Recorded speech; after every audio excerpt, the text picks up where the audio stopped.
Terima kasih Anda masih bersama kami di Kompas Pagi, Saudara. Ada informasi dari Divisi Nefrologi Kesehatan Anak (RSUP) sampai saat ini yang masih menyelidiki kasus gagal ginjal pada anak dikarenakan jumlah lonjakan kasus kian meningkat hingga mencapai 100 kasus. Secara medis, penyakit ini dikenal dengan istilah gangguan ginjal akut progresif atipikal. Adapun beberapa gejala yang ditimbulkan akibat penyakit ini antara lain demam, diare, muntah berulang, intensitas buang air berkurang, bahkan anak tidak buang air kecil.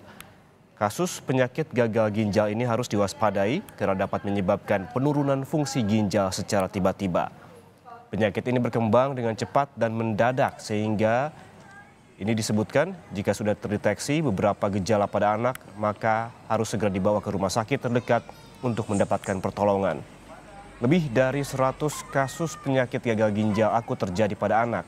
Belum diketahui penyebab pasti terkait hal ini, namun dugaan sementara berkaitan dengan peradangan sistem organ pasca COVID-19.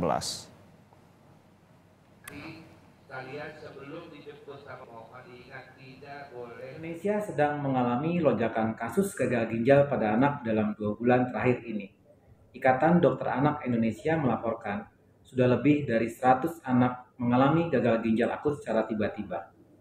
Dan hal ini belum diketahui penyebab pastinya.